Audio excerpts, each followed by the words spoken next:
Greetings. We're back with some more Warhammer 40k abridged, as explained by a moron. To another moron, which is me. Hi, guys. Yeah, which means everything's going spectacularly well. Yeah, and today we're talking about the Traitor Primarchs, also known as the Chaos Primarchs, also known as a bunch of cunts. I mean, they're all cunts. They're all cunts. You can't even make the shit up that they're about to do. These guys are a bunch of cunts. They don't deserve what they've got. Who are we starting off first today, AC? So today we're starting with the king of the cunts, Fulgrim. You know, daddy's bitchiest boy who looks, pretty. He's the pretty boy of. We're starting with the pretty boy of the traders, man. Which, by modern era, is very questionable about how pretty he is. But at where we're starting with him is all the way back pre-Horus Heresy and his early life on the mighty world of Chemos. Chemos. I've heard both pronunciations. They're both weird. And it's just like, a small, unforgiving planet warmed by a tiny little binary star system in a thick nebular dust cloud.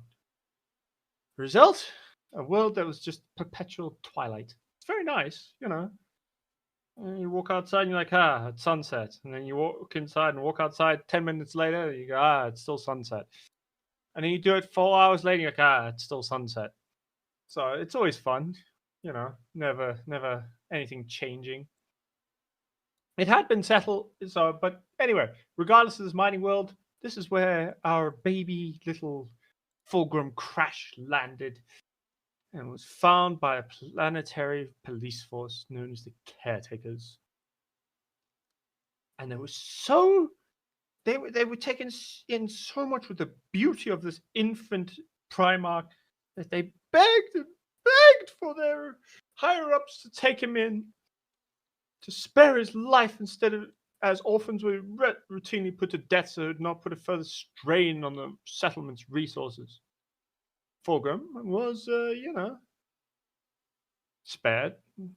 Because of course he's a Primarch. This wouldn't be much of a story if they were like, fuck it, kill him. They would have saved so much trouble if they'd actually done that, though. They would have saved themselves so much of a headache and saved the Imperium so much fucking problems. But regardless, they saved him and gave him to one of these caretakers to raise his own child, which of course he did in the usual Primarch manner. He did it super fast. He became a legend of the suffering world at half the age where everyone else went to work in the vapor mines and synthesizers. Fulgrim, he did all of that. He was a perfect adult laborer, but he also came to understand the technology beyond what anyone did, to the point of he just fucking fixed their shit and made it so perfect that it kind of made the laborers kind of redundant, and it made it so they started flourishing. He was just like one of the top executives at the top of the planet, and he started fixing shit. He made them better. He got teams of engineers to fix up their fortresses, made them so much better, and then just started vibing after fixing a lot of their culture and creating lots of art and other shit, as you do. He focused a lot on that art. He was a good artist. And then the Emperor came and he is dropped in on dropships, Stormbird dropships bearing who many fucking Astartes. It was a bit unreal where they're just like, they came expecting to find people who were suffering and found a fully realized civilization completely looked after by Fulgrim the Arrogant. I'm going to keep calling him that, even though he wasn't yet. But from amongst these Astartes that came to bring Fulgrim back, stepped the Emperor in his golden armor with his giant power claw and his burning sword and his weird, halo thing behind his head, which is actually a Mm-hmm. shield. Oh yeah, the Like, Iron stepped up Halo. and he was like, "Yeah, the Iron Halo." And he was just like, so Fulgrim met this man, met the Emperor, instantly dropped to his knees and pledged his loyalty for all eternity. Well, not And all so, eternity because he's on the Traitor Primarch list. it's true. I didn't say he stuck to this pledge. He just made the pledge Hmm.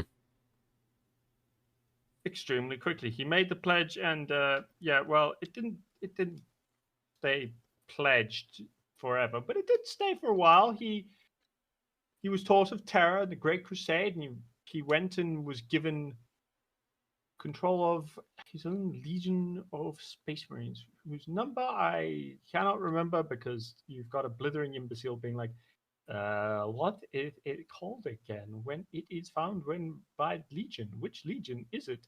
I lied, it's the third legion, who also became the Emperor's children. They were so perfect and good at their jobs, they were given permission to call themselves the Emperor's children, which is ironic as fuck if you ask me. But, you know, shit happens. You make dumb choices, and it will come to bite you in the ass. But they were they earned such prestige. They could wear the Imperial Aquila upon their armor, the Emperor's own, crest, the Emperor's personal crest. So they all had the double-headed eagle on their chests, and they got very cocky bastards. Now, he became close with one of his other brothers, Ferrus Manus. Do you remember Ferrus Manus from last time? Vaguely. Do you remember what his legion was called? Ferrus Manus. I'm trying to remember. He was the one. Do you remember what happened to Ferrus Manus? No, I don't actually. Just can you do like a quick like a rundown? So, if you want to know who Ferrus Manus was the Primarch of the Iron Hands. Do you remember him now? Yeah. He was the one who had Necron's skin over his. Oh Over his yeah, arms. the blacksmith dude. Yeah. Yeah. He So got killed Ferrus in Manus. the drop site massacre, right? Yes. No. He was close with one of his brothers. Do you know which brother that was? Ah, fuck. What was? We've just been talking about him. He was no, not Sanguinius. I just said his name a bunch of times. Primarch of the Emperor's Children. Oh yeah, him. Fulgrim. Yeah, Fulgrim. I've not been teaching you well because I've been talking about Fulgrim this entire time, and you're like, Who's Fulgrim? for some reason I thought it was Sanguinius because or the one of the other Primarchs that went up to the ship that fought The Emperor. that fought against fought Horus. Yeah. Fought Horus himself. Don't worry, we'll get to Horus. We're gonna get to Horus himself soon.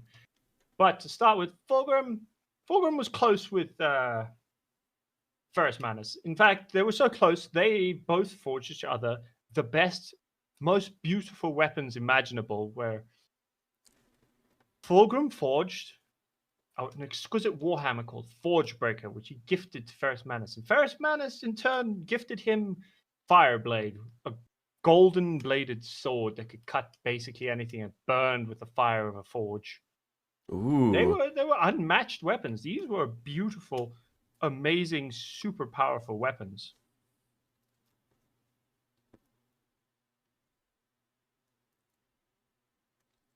And what happened with them? What happened with those weapons? Well, they took them on a great crusade. They went and conquered planets until they got to a Xenos planet called Larian. A world being a world that the 28th expedition brought in under Imperial compliance. Unbeknownst to the Third Legion, a serpentine layer series that lived upon the planet. Corrupted Xenos worshippers of the Chaos God, Slanesh. Oh. Well, and through their it's always chaos. It's always chaos. It always comes back to chaos. In this lot, it's always like the same Yeah, it was Chaos.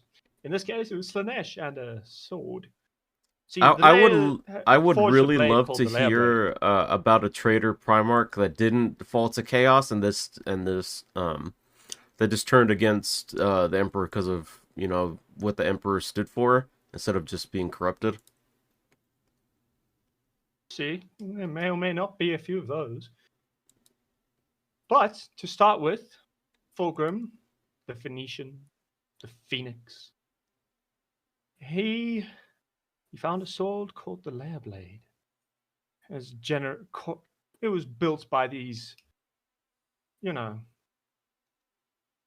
Slanesh worshipping Lair. And because they didn't actually at the time know about the Chaos Gods, they found the sword and Fulgrim took it for himself. But unknown to Fulgrim, within the blade was a demon. Started whispering in his ear. Everything he did, this demon started sliding under his soul, corrupting him slowly. So one day he was approached by Horus, who'd already fallen due to one of his other brothers being a bit of a cunt. But he's the next one. We'll talk about Lorgar in a minute. But first, he was approached and asked if he wanted to turn against the Emperor, and he accepted this dickhead. But it was weird because technically it wasn't Fulgrim who accepted. No. It was the demon of the blade. The Lair Blade had taken over so completely that it was the blade that went, and he attacked all his brothers. In fact, one of the first fights against them, the Horus sent him on, was a fight against his brother, Ferrus Manus of the Iron Hands. They had a colossal battle. And then the drop site massacre happened at Istvan 5. And Fulgrim took his brother's head. Although when he did, he dropped and wept above his brother's head, finally coming to himself at last. If for a moment.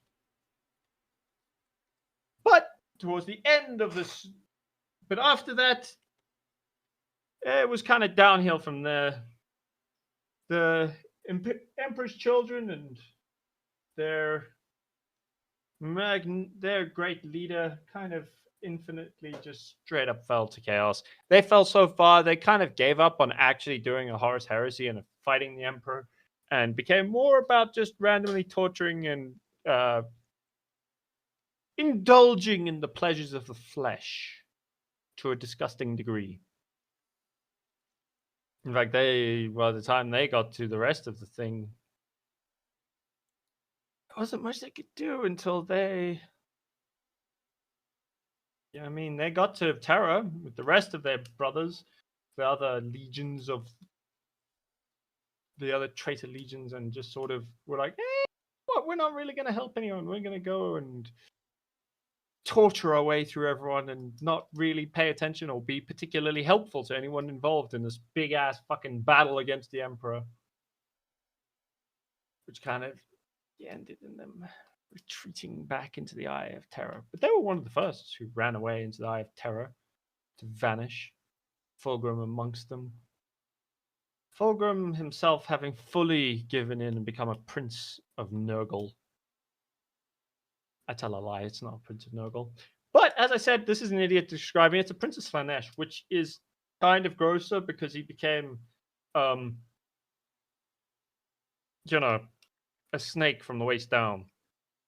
Oh, okay. That explains why when I looked up Fulgrim, a lot of it was him like half snake.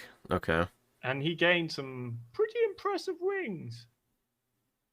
Did he have wings before, or?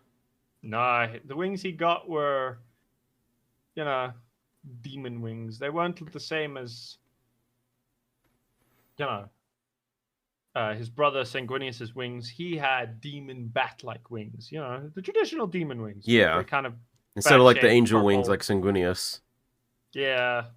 They were kind of the opposite. Although as far as I'm aware, he never actually fought Sanguinius one-on-one. These two brothers, they never met in combat.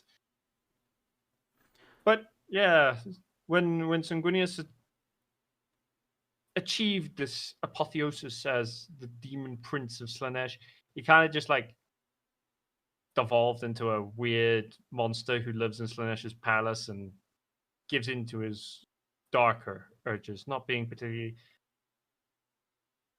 that much of a threat in a way, if that makes sense. He's just kind of doing his own thing off in a corner of the warp now. So that's Fulgrim. So Fulgrim just basically went crazy after his brother died. Yeah, after he killed his own brother, basically. Yeah. Hmm. Well, I that's kind of believable, honestly. If you're like forced to kill your own brother, it makes it easier for chaos to corrupt you. Yep. All right. Well, that's pretty much what happened. Next, we're going to talk about. He doesn't sound that much of an asshole. Oh no, Fulgrim was just the pretty boy fuckboy. He was the fuckboy of these brothers, and he wasn't too bad. He did murder his own brother in a rage lust and broke the sword. He broke the Warhammer. No, he broke the sword he was given in exchange for charioted for the layer blade. But it was like kind of specific to being a dick to Ferrus Manus, not just anyone in particular, you know? Yeah, yeah. But next we go to the worst of the fucking Primarchs, Lorgar. Why do you hate him so much? Lorgar is the whole fucking reason we even got the Horus Heresy. It's all his fault. All of this shit was Lorgar's fault. Well, Lorgar and his first in command, but we'll get to him in a bit. So Lorgar landed on a planet called Colchis, right? Which is a world of the old gods. It said religion was in the air, and a touch of the sun, and a taste of the dust. To its people, the worship of the higher powers was much a part of them as the beating hearts and crying of their children. But it had once been a world of high technology. They'd lost those, and those were completely forgotten during the Old Night. But that doesn't really matter. When Lorgar landed on this planet, he was found in he was transported through the warp and scattered to this world, in this theocratic world, which means it was basically ruled by their equivalent of the Pope. Ooh, okay. But, you know, kind of deranged Pope, as they tend to be. A nomadic tribe called the Declined were the ones who found him and took him in and called him Lorgar, the Raincaller, in the Colchian tongue. And then 17 days later, Lorgar, who was already the size of a young child, was discovered by Cor Pharon, an exiled priest of the Covenant. The Covenant being basically like the Catholic Church of this planet. You know what I mean? Yeah. Bastards. A lot of them. Anyway, he took him in. He took him away from the original people who'd taken him in. And he'd been exiled from the capital city of the planet because he was a bit too how do I put this? He was a bit too forceful and wanted to like take over the planet and be more aggressive in its conversion tactics. He wanted to be a bit more, you know, crusader. If you understand me. 16th century crusader going in murdering people. Oh yeah. Something like that. He was one of the crusaders. He wanted to be like that and force everyone to follow the old faith, the old ways. And although, as a side effect, the religion that they wanted to convert people to was basically just to worship 4 deities. Polytheistic religion dedicated to the worship of 4 entities. Who do you think these 4 entities were? Were they the Were they the Chaos Gods? They were, in fact, the Chaos Gods. Yes, ding, ding, ding. Chris has got it done. He knows what he's talking about. I mean, there's only like four. There are four. Like, there's Slanesh, Kor, Nurgle, and then Zeech. Those are the only four that come to mind, unless there's like some secret other four gods. Exactly the ones you're thinking of. They are, in fact, Nurgle, Tzeentch, Slanesh, and Khorne. Now, Khor Pharon, who'd found Lorgar, promptly murdered the tribe who'd taken him in just to hide the boy's identity and origin, and then took him, and then just, becoming incredibly emotionally and physically abusive towards his father. But Lorgar became a fanatical follower of his religion.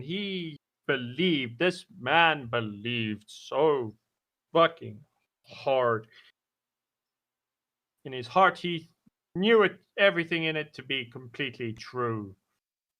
That was the depth of his belief. He, in fact, even despite all the abuse, he stayed perfectly legal, perfectly, intensely loyal to Khor Pharon. What's that sound in the background? Why am I hearing a fan? Chris, what have you done? Oh, that's the fan Anyway. I have in my room, but keep going. Anyway, back to what we were saying, which is that Khor Pharon, trained Lorgar, who then quickly surpassed his master and his teacher and his father, and became an advent preacher, a great orator, and had superhuman charisma, which gained him followers and followers, and gained him in the position of archpriest, or the God Sworn.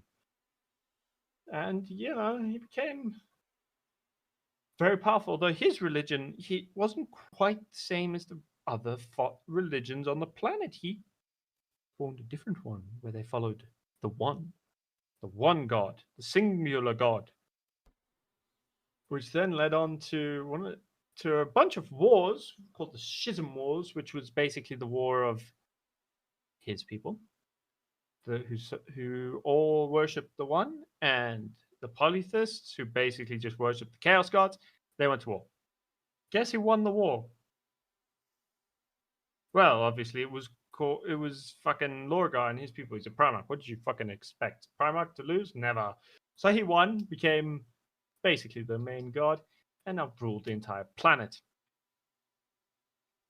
Not particularly hard, but this is what happens with the shit. Which then brings me to the Emperor's arrival. Oh boy. What's the test He going to be this arrived. time? Well, you didn't really have one for Fulgrim. You just kind of arrived and went, "You're my son." And Fulgrim went, "Yes." And then they left. But when the Emperor arrived, he arrived with 2 tactical squadrons of 1,000 Sons Astartes.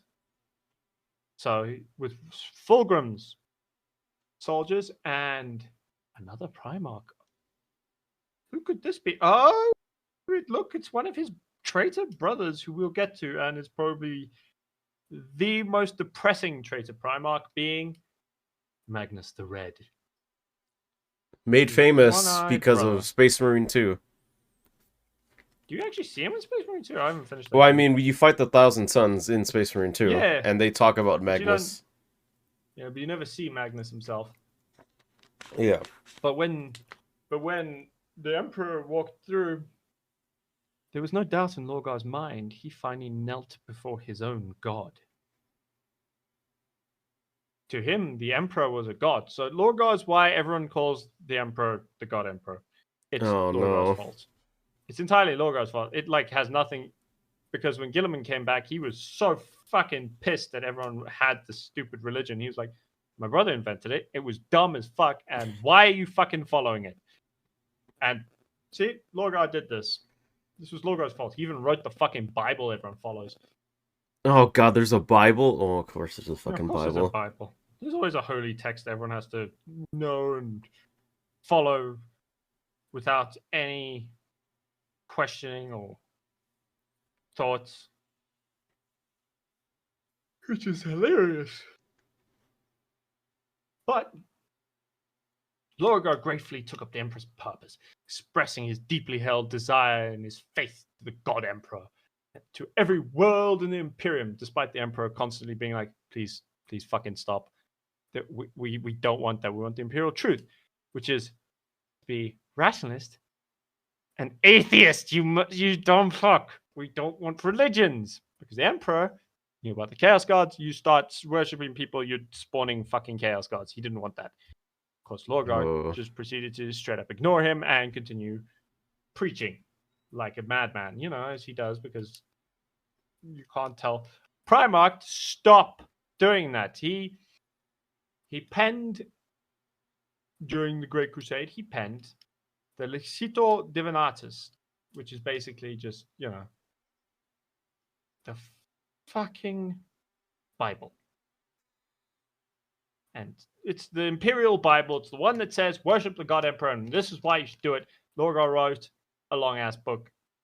He also has bits of this fucking book tattooed on his head for some reason, because Lorgar's insane. Oh, God. He was in charge of what would be known as the 16th Legion. 17th Legion. My bad. I'm reading... I always read it as the fucking XVI Legion, which is 17th. But remembering to convert it's a pain in the ass. So yeah, get rid of Roman numerals. Nah, they look cool when you want to make things look fancy. After this, he led his legion, the Word Bearers, on the Great Crusade across to rebuild the Imperium of Man, stopping at every planet and telling them to worship the God Emperor, or he'd fucking kill everyone on the planet. And then repeated this, and repeated this, and repeated this, and repeated this, until eventually the Emperor took notice. And the Emperor, was not happy. He was pissed. And he loved his son, but he was like, God damn, you can't do this. You can't make all of this shit. So he went and called for Guilliman. He went and summoned his son, Rebute Guilliman, and said, look, kid, we're going to go and tell your brother he's being a dumb cunt. And Guilliman, he had a reputation for careful leadership, unbending honesty.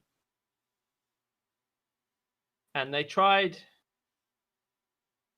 But when he and Guilliman spoke, the Emperor made Guilliman, the tool of his censure to go and make Lorgar stop fucking preaching this dumb shit. So he took the Ultramarines of Ultramar to the Word Bearers' planet and he made Guilliman burn the planet while his entire legion and Lorgar watched. Ooh, that seems a little bit... burned the planet. He basically said... Yeah, that's a little harsh. Well, not quite. He burned the planet. He burned the capital city, which is where Lorgar had built up most of the religion. He burnt it with everyone in it, destroyed it, while Lorgar's entire legion and Lorgar himself was forced to kneel and watch as the city burned and was bombarded by Ultramarines. Didn't go well. It didn't go well, which is... But after this is where two things came in. Two voices started guiding him. The first being Corfaron, his surrogate father and a close advisor. And then the other one was this cunt fuck. First chaplain Erebus. Fuck Erebus, the dumb cunt deserves to fucking get his testicles burnt off every day for the rest of eternity, but he keeps getting away with his shitty behavior. Anyway, they were like, yeah, you know what? They're four gods who will accept all your worship. We should worship them. And Lorgar was like, okay. How do we start this? And then Horus was poisoned and fell into a coma. And Lorgar and his first chaplain, Erebus, Erebus, being the one who poisoned Horus in the first place, started pouring sweet words of chaos into his ear, allowing a demon to speak to Horus. And the demon showed Horus. We'll get to that when I speak of Horus himself. But this is where the first stages of the Horus heresy began. And Lorgar went on a pilgrimage. Fucked off and started murdering random people, including, Eldari. Tried to humiliate them with their gods. He started killing everything. He believed the Emperor was so wrong in his condemnation of mankind's natural instinct to seek out the divine, to worship it. And he thought it was wrong. So the word bearers started, preaching the word of the old ways, pushing for the four gods of chaos. Didn't go well, man. Did not go well. It doesn't sound like it went well, no. No, they started getting demons, including, as I said earlier, Fulgrim. And yeah, I mean, Lorgar did one good thing. He tried to get the demon god out of Fulgrim. Didn't work. Almost got murdered. He was kind of useless after this point. After getting Horus to kick everything off, he started shit and got Corvus Corax. I got Corvus Corax on his ass. He basically just did this and was kind of useless for the rest of it. He just sort of fucked with some Eldari gods, tried to kill a bunch of Eldari, found an Eternity Gate where he started leading people to the Imperial Sanctum. And he was given a few, visions of the future and battles to come. But Lorgar was, for the most part, completely useless until he was sent into. He did a bunch of stupid fucking trials for the gods, which he kind of passed, and then he was sent fight Conrad Kurz. Well, at first he was sent to be a guy who stopped Magnus the Red and Leman Russ from killing each other, because if you remember, Leman Russ A, hated Psychers, B, was his father's murderer, and C, went and bombed Magnus's planet later on. We'll get to the burning of Prospero in a bit. First, these Chaos Gods, they just fucked with Lorgar. And then he became a demon. Kind of just primordial truth. He wasn't really a demon prince of any of the gods in particular. He just kind of spoke for them. He was the voice of the gods, essentially. It was very useful. He just sort of took in a bunch of warp energy and became a weird god, mutated god with like too many horns, and looks like a bit of a cunt. He did go and fight with the power of the gods. In fact, he was part of the people who led everyone to Istvan 5. They were the ones forced who started the drop site massacre. Everyone was fighting him to start. Before the reinforcements came up and started slaughtering your boys, the Salamanders, the Night Ravens. No! Everyone. The reinforcements started turning on them, killing everyone. Didn't go particularly well, but the word bearers came out on top. They were running high. They slaughtered their brothers and they done good. Except he pissed off Corvus Corax, who proceeded to hunt him. Now, you remember me telling you about Conrad Kurz being a bit of a dick.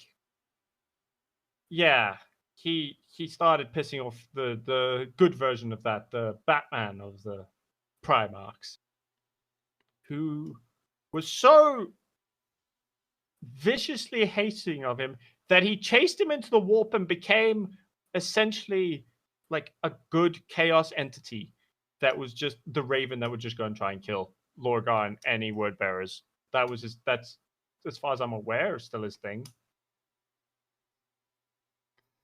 After that, Lorgar sort of, as far as I'm aware, he was kind of there, but the Primarchs started getting everyone killed.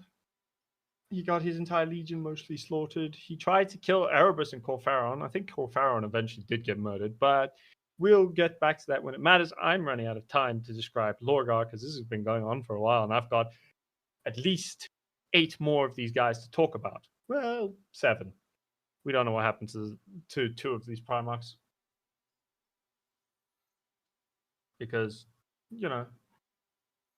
Well, Two Lorgar of was them an just went asshole who missing. started the whole thing about the Emperor being a god and the whole religion thing, so... Yep. Which just, like, snowballed into horrible, horrible things in the current, in the current Warhammer setting. Yeah, he's basically the reason why all the Chaos Marines exist. He's the reason why any of this shit... He's the reason Angron isn't... Actually, no, he's kind of helped Angron a bit by turning him into a demon of Khorne, but we'll get to that in a bit. Angron's kind of depressing in his story. Same with Milteron, really. He also then tried to fight Horus. He thought Horus was too weak of a leader. Horus kicked his ass easily. It didn't work. Horus was like, what the fuck are you doing? You suck. And then they just sort of ran into the Immaterium and vanished. Horus just kicked his ass, like straight up kicked his ass, and then they went and hid in the Eye of Terror. And as far as I know, no one really knows what the fuck the Word Bearers are even really doing. I think they're generating more Space Marines with like fucked up ways, but that's about it. Now, the next Primarch we're going to talk about, because he's the most important of this entire batch, is also kind of, oddly enough, the most heroic, being Horus. Horus Lupercal, or the Lupercal. And he is, the master of the 16th Legion, the Lunar Wolves. One of the coolest named ones. They're the subject of the very first Horus Heresy book, Horus Rising. And Horus himself is pretty cool. Pretty, at least he was to begin with. In his early life, he was kind of, I can't actually remember what plane he landed on. He's always kind of skipped over where he landed. It's kind of more just what he did later on that you kind of forget that he also took over a planet from tech barbarians on the planet Synthonia. Tech barbarians? Right. Tech barbarians. So, the end of Great Night, it kind of generated a bunch of barbarians who had super high technology. They're basically just, they couldn't what they classify as barbarians is anyone who can't travel planets. Oh yeah, because when I think of barbarians, I think of like cavemen with like a club, or like Vikings or whatever. Well, I would think I would classify Vikings as a different thing than barbarians. But they were seen as barbarians by the Romans, by a bunch of all the other cultures around them. They were like, oh, the barbarians are coming. Even the English. So it was a bunch of weird nonsense on top of weird nonsense on top of weird nonsense. I'm just imagining a barbarian. Instead of like a wooden club, it's just like a club that has a bunch of like flashing lights on it, and he has like a metal eye. That's glorious. He's got like a cyborg eye and cyborg eye and a metal arm. So stupid. But like by the end of this, he kind of took over his planet apparently quite easily. It's very weird, but apparently, Horus started off speaking with kind of a weird accent, because he spoke the harsh chthonic language quite what's the word? Fluently, and he spoke it kind of like a Western gangster. So weirdly enough, he kind of had the accent of like a Chicago. I'd argue it's probably like a Chicago mobster from like the 1940s. Oh, so that's kind of sounded like Al Capone. From the descriptions, yeah, which is kind of hilarious. because a lot of people thought his accent sounded so funny, including his own legion. So, he was kind of found. There's no real like description of how he was found by the Emperor. They don't have a concrete story of how Horus is found by the Emperor. Only that when he was found, actually no, there's like three things. It's like fucking Joker's origin story. It's multiple choice. But the most popular kind of version is that when he was found, he'd already like built up an army on his own planet and just kind of gave in. Cool. He was also known for many standard years to be the Emperor's only son. So they built up a great rapport. Horus and the Emperor worked together really well. And because Synthonia was relatively close to Terra within space, there's a little bit of contact between the two, and they'd been kind of contacted for a while. It was also one of the first planets that the Imperium brought back into the fold. The Empire of Mankind. Then led on to a million things, such as the Lunar Wolves being built on Luna, so our moon. Mm-hmm. They had a base on Luna. That's where the chosen sons of Synthonia were reborn as the warriors of the 16th Legion. And there was so many names. They had the Pacification of Luna. They had a bunch of, which is part of how they ended up with the nickname the Lunar Wolves, or the name the Lunar Wolves. But then, Horus led a million crusading things. He fought so many battles, and the more of his brothers were found, the more he brought them into fold, took them under his wing, kind of taught them the ways of being part of the Imperium of Man. So he was kind of the natural choice, a lot of people said, for being the War Master, which was a newly created title when the Emperor decided he wanted to go back to Terra and build a way to interact with the Webway, which is the Eldar's way of hopping the galaxy as opposed to using the warp. They use the Webway. Yeah. They're the only people who use the Webway.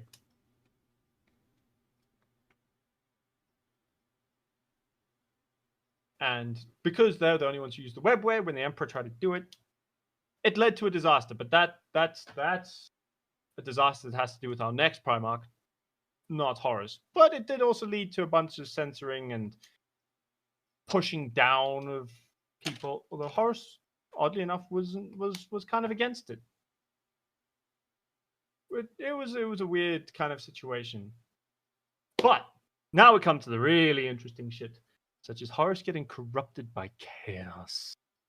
Shortly after, the Lunar Wolves Legion and allies declared victory in the Olinar Crusade against the mightiest Orc Empire faced by the Imperium until the 41st millennium.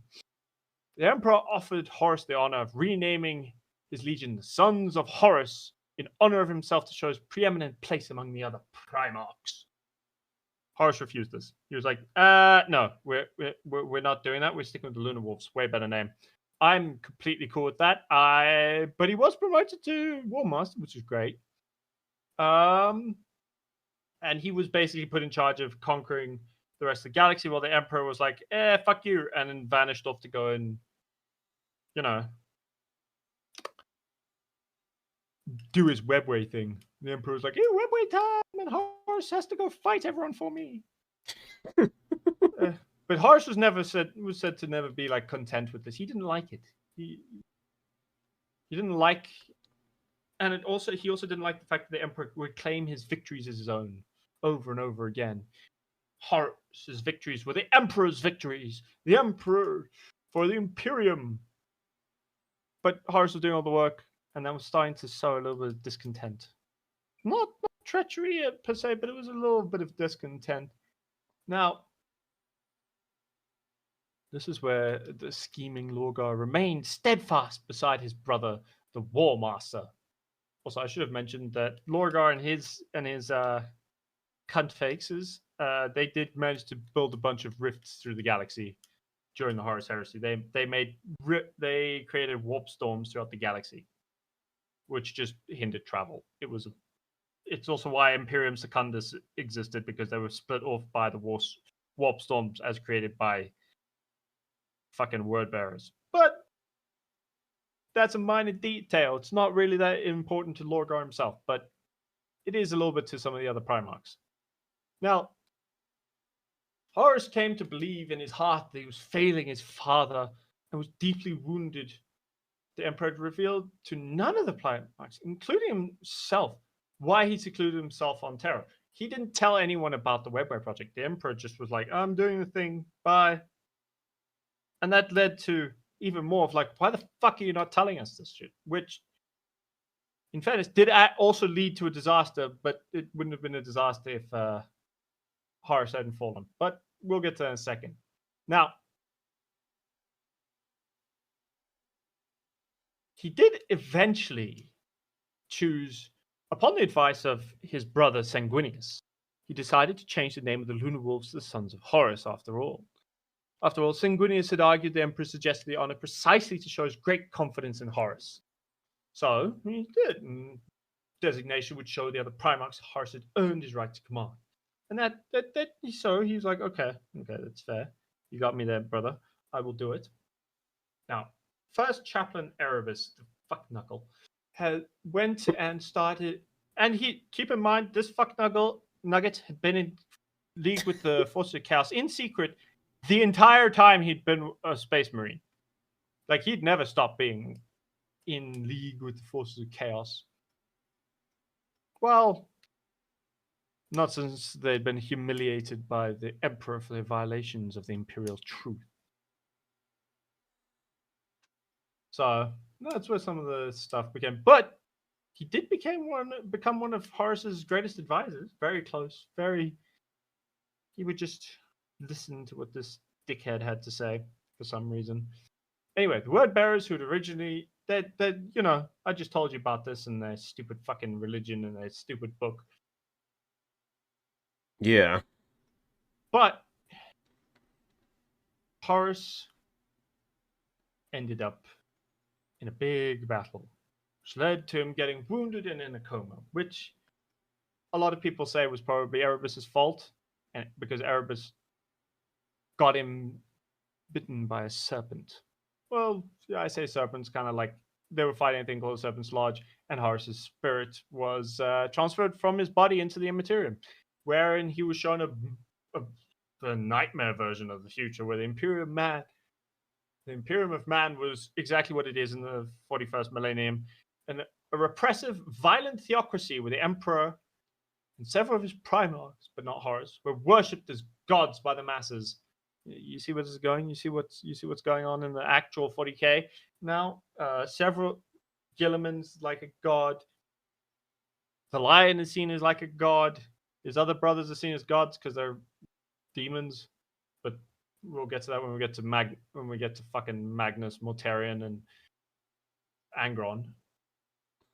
Anyway, all of this started his downward spiral where chaos tampered with his mind. So he started pushing people.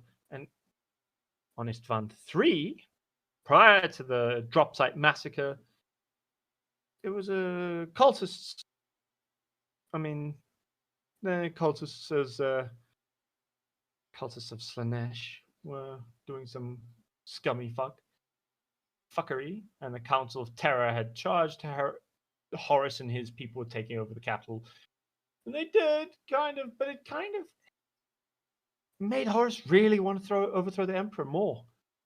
And his son, and he had 4 legions under his direct command. The Sons of Horus, obviously, his own people. The World Eaters, who were Angron's boys. The Death Guard, who were Mortarion's boys. And the Emperor's children, Fulgrim's boys. They'd already turned traitor. All of these people had already turned traitor at this point. So they started slaughtering humans on this planet. They bombarded and destroyed a lot of shit. Then they were tried to be stopped by your favorite boys. Yeah. And then there was a bunch of genocide, and then the Horus Heresy properly kicked off. Now, Horus was kind of leading everything, where he was doing so much shit. He was leading so many battles. The drop site massacre was his people were there, and he kind of watched it, as far as I remember, but he didn't actively push it. But Fulgrim thought he could convince his brother, Ferrus Manus of the... Should have mentioned this, but I was skipping because I'm rushing a little bit here. But he thought he could convince Ferrus Manus to join them. He was wrong. They died. Ferrus Manus got beheaded. We know how that worked. The War Master kind of was pissed off that he couldn't convince. He couldn't, but he was like, well, we've still got to have to deal with the Emperor, so we might as well chill. And start sending problems. Which then led to one of his other brothers, who he tried to turn, going, fuck, I need to tell the Emperor. Now, this other brother was known as Magnus the Red. Yeah, Magnus the Red. Yeah, I'll get to that when we get to Magnus. But Magnus tried to warn the Emperor, and it went wrong. Let's leave it at that. And as such, his other brother, Leman Russ, was sent to to his planet, and Horus tinkered with the instructions to Leman Russ and made him just, murder Magnus's people, which led to a lot of being a bit of a cunt. However, there was an assassination attempt on Horus by a bunch of Imperial assassins who were tasked by Melkor the Sigillite, the first of the Emperor's advisors and another Perpetual. Well, he didn't stay a Perpetual; he fucking died. Anyway, but isn't the meaning of Perpetual is that they can't really truly die? Yeah, Malkador, when he was killed, keep in mind he was killed and kind of burnt up by the warp. It was a different kind of death. But he was also hundreds of thousands of years old when he was murdered. Okay. But these assassins tried to kill him. Yeah, no, they didn't do shit. They died. There was an assassin called the Black Pariah who was sent also, as far as I know, to try and kill Horus. Yeah, he failed. There are a bunch of fucking assassins who kept getting sent after him and failing because Horus had somewhere else he was going to die, which led to the Battle of Kulth, which, wasn't great for anyone involved. But the Loyalists got murdered. Everyone got murdered. There was Signar Prime, more murder. But that was Sanguinius's people who got a bit fucked up in it. And the previous battle was fucking Gilliman. So there was a bunch of battles where they were winning until they started Landing of Terror, which is where they started the Siege of Terror and the end of Horus's entire bullshit career of trying to murder his brothers and kin and father and take over the Imperium for himself. Because he was so self-righteous and good while utterly twisted by the Imperium. The Imperium. He was totally twisted by the Imperium. No, I mean he was twisted by chaos. He had all four gods trying to get his loyalty and managed to kind of balance them. So he was getting fed power by all of them all at once. Until the Eternity Gate was closed by the Emperor. And yeah, there were a bunch of battles. And he was kicked off the planet. And then, as I told you last time, with his three brothers arriving when Sanguinius, Gilliman, and the Lion arrived, Sanguinius and Gilliman anyway, they managed to drive chaos off the planet and led to the battle upon his ship, which was first happened when Sanguinius confronted Horus. Now, that battle was one of the most ferocious battles between any of the Primarchs in the entire war. Now, that battle went badly, despite Sanguinius knowing if he went to fight Horus, he would die. He did anyway. And when the Emperor finally entered the throne room of the Vengeful Spirit, Horus's flagship, he saw the winged corpse of the angelic Sanguinius lying at Horus's feet. And the Emperor and Horus taunted the Emperor by calling him foolish for not taking the power the Chaos Gods offered to men. Timid for not taming them to his will if he was truly the master of mankind as he claimed. Horus proclaimed that if the emperor would kneel before him, he would spare his life. But the emperor, who's tens of millennia older than his misguided son, and this twat of his son, knew that Horus had a trap that ensnared his soul, corrupted him into a deluded slave of chaos. Just a pawn of the ruinous powers, to be fair. And out of rage, Horus started throwing demonic lightning bolts at the Emperor. And they started fighting. Psychically, physically, psionically, it was a shit show. They were fighting in their minds while their bodies fought. And at first, it actually went badly for the Emperor. He was getting wrecked until somehow a bizarre fucking dickhead appeared on the ship. A random Imperial guard who Horus just, slaughtered. Now, Sanguinius had managed to damage his armor. He managed to just put a bit of a hole in his psychic defenses. And the Emperor took that. And just before Horus, and just ripped it apart. But just before Horus died, he looked his father in the eye, shedding a single tear, begging his father to forgive him for his betrayal. And the Emperor saw the regret in his fallen son's eyes. The Emperor also knew the ruinous powers could attempt to possess Horus again, and he would not be able to stop his son again if they did. So, he purged himself of compassion and destroyed Horus by utterly obliterating his body and soul. There was nothing left of Horus. Until a clone popped up later on who Abaddon then murdered. But we don't worry about Abaddon until I talk about the Black Crusades and Abaddon's leading of utterly worthless attempts. A clone popped up. Yeah, a perfect clone of Horus. He didn't last very long. He died. But still, he did try. There was a clone of Horus Lubrical for like a bit. Didn't last very long because Abaddon was like, "Motherfucker, what are you doing here?" and killed him. Now, next we go on to a traitor Primarch you'll probably feel sorry for, even though you've seen him only as your adversary before, which is going to be Magnus the Red. Now, Magnus the Red has one of the coolest stories and best looks because when he was found, he was also known as the Great Sorcerer of Prospero, a Cyclopean giant, the Crimson King. And he was unique among all the Primarchs, where they were all, all the Primarchs were powerful and had a little bit of psychic power, some more than others. Magnus the Red was almost on par with the Emperor just from the beginning. This man was a fucking psyker beast. He was a potently powerful psyker. His very essence boiled with psychic potential and power.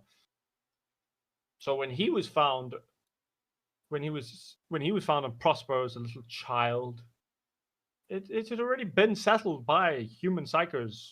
It had millions. They had mutant abilities to, wield the energies of the warp. So, he got there and started learning so much. He became one of their greatest scholars and leaders. It was a peaceful society of like scholarly wizards. For some reason, Prospero was nice, but they did have Psychonune, who were like psychic predators that would just ruin entire cities. They could destroy so much shit. But also, fun fact, during all this time of Magnus learning about psychic energies and stuff, he started just talking to the Emperor through the warp. They were both powerful enough that the Emperor noticed him and went, "What?" And they started talking within the warp. So when the Emperor eventually just came to Prospero, The Emperor set foot on the grounds, and Magnus embraced him as if they'd been talking for a long time, which, yeah, of course, they had been. There was no kneeling for Magnus. They just, bonded instantly, which was amazing for this sort of thing. They quickly did it. Now, he was put in charge of the 15th Legion, the Thousand Sons. Now, you know what happened to the Thousand Sons. I don't think I need to explain too much about the fact that the gene seed was a bit unstable and created rampant mutations. And he tried to cure it, he spent hundreds of years or over 100 years trying to cure this flesh change that happened to the Thousand Sons.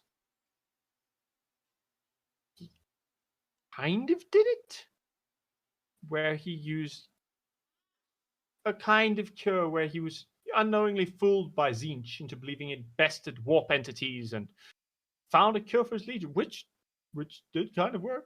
But he'd only really made a devil's bargain for the sorcerer's power required to temporarily stop the mutations. He did stop the mutations for his entire legion, which was thousands and thousands of Starties, but because of the setbacks, they hadn't really joined the Great Crusade yet. They hadn't done anything. But he did build a very close emotional bond with his Astartes because of all the flesh changes and the fact that he made an incredible effort to try and fix what was wrong with them, right? And they were finally permitted to join the great effort as the 28th Expeditionary Fleet of the Great Crusade. Which it started well. They took over planets. They were... I mean, what were you going to do against a legion of psychic space marines? You're kind of fucked, right? Oh, so wait, something happened with the recording. What have you done to the recording, Chris? Nothing. It just stopped recording for some reason. It did, and didn't for me. What have you done? What did you do? See, ladies and germs, this is what happens when you put Chris in charge of things. They just turn off. I don't know. His computer's a bit dumb. I didn't do anything with this recording, okay? I've just been listening, and I just checked on it right now, and it just said token expired camera, and it wasn't recording anymore, so... Oh no, that's not great. Well, if worse comes to worse, we'll just use the audio from this one. Oh, no, fair enough. Well, anyway, so they conquered planets until the Council of Nicaea happened. See, Magnus and his boys took over a lot. He was a bit of a wild, impetuous commander, and they would kind of do... He would go a bit mad and, like, delve slightly too deeply into the warp, like the dwarves mining Moria, and kind of sometimes bring things he shouldn't. Couldn't help himself. He was just doing what he came naturally to him, you know? But... he was then taken for the Council of Nicaea, and they were censored. They were told, you can't be fucking psychic no more. Stop being psychic. You have to be fucking normal like the rest of us. No touching the warp. And the main person who was heavily for this was Mortarion, who fucking hated psychers with a burning passion. His brother Mortarion hated him, hated psychers, hated psychic powers, and you'll find out why that's fucking ironic when I talk about Mortarion, who I think I'll talk about next, because it's going to be hilarious when you find out why Mortarion hating Psycho so much is fucking hilarious. Or at least ironic. Maybe not hilarious, but it's ironic. And they were banned. They were banned from all the librarians were banned from the librarius was, banned from the things that were to be disbanded. Never again using their psychic gifts. Oh, they're banned from using sorcery. And this was bad because the Thousand Sons, they coveted using the stuff. This is the knowledge and stuff that they lived to gain, to work with. They got fuck all. It was so they could uphold the imperial truth. And they also created an imperial chaplain who was... You know what an imperial chaplain is, right? Chris? Yeah, sorry, go ahead. Sorry, you cut out for a chaplain second. You do know what imperial chaplain is, correct? An Imperial chaplain? Yeah, you've seen them in Space Marine 2. You remember a chaplain? Oh yeah, the guy with the skull on his face, the one who's like preaching everything. Like he's Yes, like a that mega, dickhead. he's like a super preacher. Yeah, that dickhead. Yeah, Leandros. The one who Leandros, the guy who betrayed what's his name? Titus. Yeah, who betrayed Titus and bitched and moaned that no one could be that resistant to the warp. No one could be that powerful and resistant to the warp. You must be a traitor. That Leandros. Yeah. That's what the chaplains are basically made to do. They were to be like stop the psychers from psyching.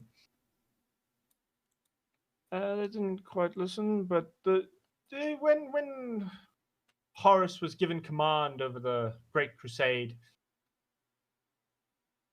and vanished off to do his stupid webway use project for for the webware project, some bullshit started happening, and Magnus, who was meditating on Prospero, psychically foresaw what had happened to Horus and the malign influence of the ruinous powers, and tried to go and warn the Emperor. But because the Emperor had like put an insane psychic lock and secluded himself away to an insane degree, Magnus had to use all of his power just to break into the fucking thing and tell the Emperor that something was coming, that Horus had betrayed him. And because he couldn't use the slow, legal means of astro telepathy, he tried to force himself. He used an astral projection spell, and threw himself towards Terra through the warp. And he came across a webway corridor that led to Terra, but the barrier was impenetrable.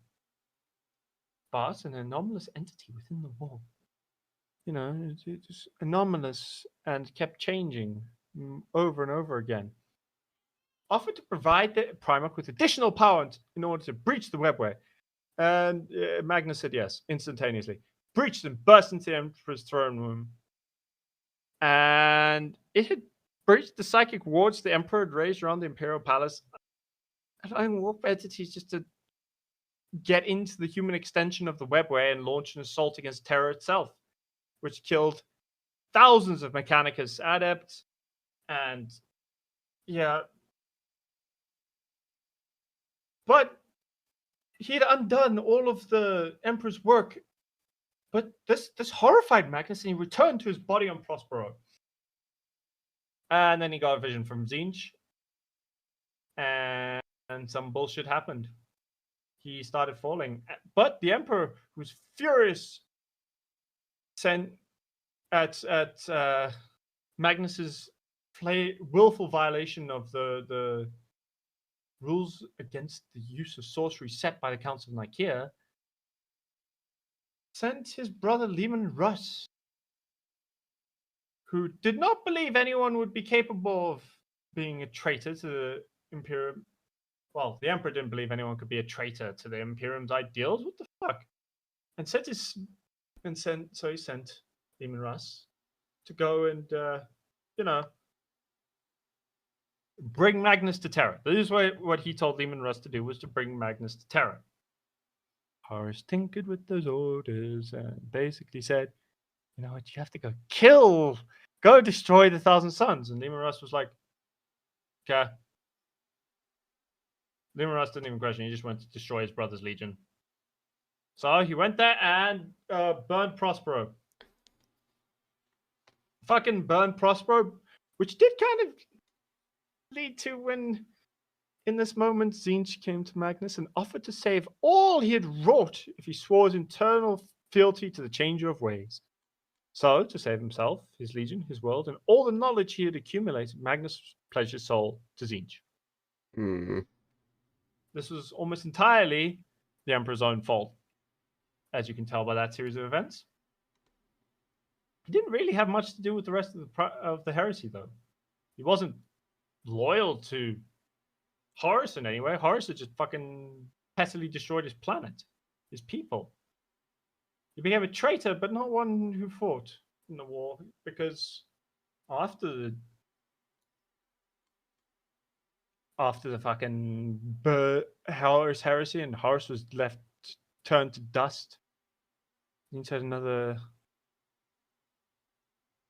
gift for the Thousand Sons. Gift for Magnus. Which, because they have their aberrant genetic mutations which threaten to turn them all into just chaos spawn. That was basically all the gift was. It was just threatening to turn them all into giant chaos spawn. And then a high-ranking member of the Traitor Legion, or a bunch of them, led by a sorcerer called Azek Aharam, who'd been Magnus's closest advisor since the Legion's earliest days, basically turned the entire Legion into dust stuck within their armor. They were basically just turned into living automatons. They had no organic bodies left. They were just turned to ashes. Their spirits trapped within their power armor. Yeah, that makes sense how they're portrayed in Space Marine 2, just full of sand. So you know Alphonse Eric from Fullmetal Alchemist? Yeah. That is the entire Legion. They are just that. That's what the entire Legion is. It is kind of terrifying and depressing. Magnus only started doing treacherous things against it when he went and destroyed Lehman Russ's planet, and he had a battle with his brother. Mm-hmm. But as far as I'm aware, that's all Magnus ever really did was go and fight a bunch of space wolves, kill space wolves. He basically has a spite against space wolves. He fucking hates space wolves and went and destroyed their main planet and wounded Lehman Russ enough that he vanished. I'm not sure what happened, but he just disappeared, as you well remember. Yeah. Presently, what Magnus is doing is sitting on Prospero and delving into the warp to learn more. That's all he really does nowadays. He's not that helpful in any particular direction. So has he been doing anything since that? Like story-wise? Story-wise, he appears every now and then, but more as a guy in the corner just researching his own thing, ignoring most of the rest of reality. Not his business. It's not so much that he doesn't care, so much as he's busy trying to save more his Legion than anything else.